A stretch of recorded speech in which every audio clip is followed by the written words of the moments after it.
graduate veterinary student at Somali National University. I recently joined the Somali National Museum, Department of Natural History.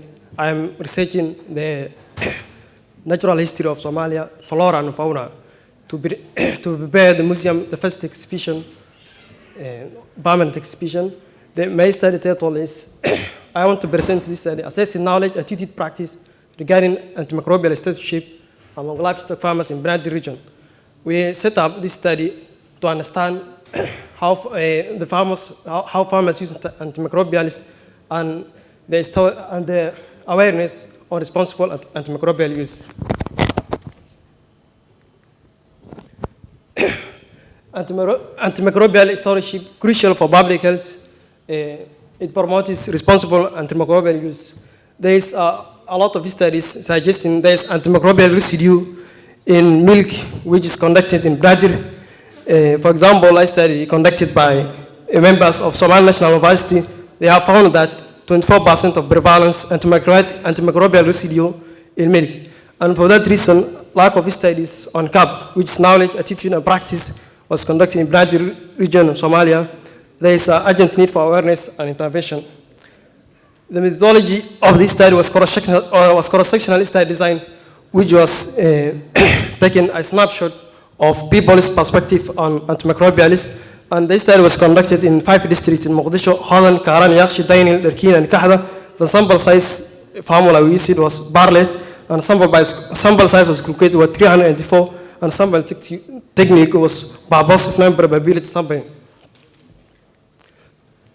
The measurement method is we used knowledge and practice responses was scaled 1 for correct response and 0 for incorrect, and 3-point Likert scale was used for attitude response. Statistical analysis was R software, and analytical method was ANOVA and multiple linear regression. This is the socio-demographic response of our respondents. The majority of the respondents are male, 59.4. The age group was between 18 to 30 years, that's 7.2, and of 40 years, that's 7.0, and have received informal education, 65.9 of them.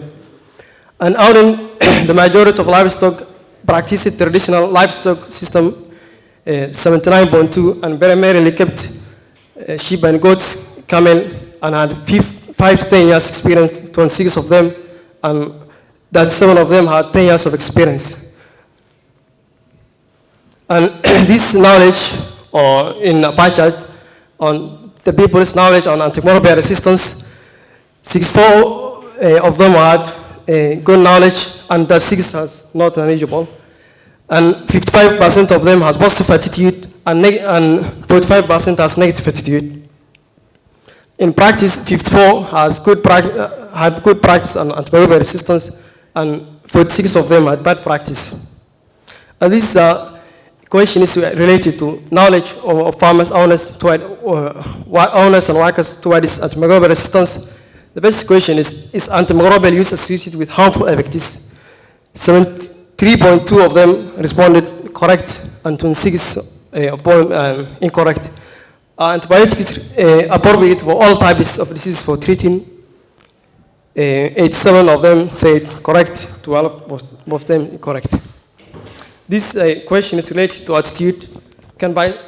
This question says, can biosecurity and vaccination and good management practice reduce antimicrobial use?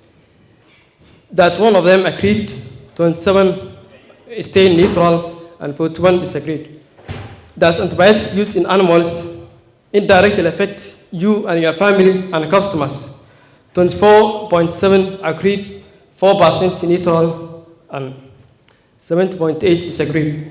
Does antimicrobial use indirectly affect your family and customers?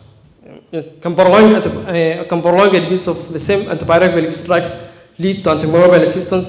54 of them agreed, 8 neutral, and the rest disagreed. And this practice-related question is, the first question is, do you administer antimicrobials to animals without counseling a veterinarian, without taking advice of a veterinary doctor? That 3 of them, yes, said correct, and 7 incorrect.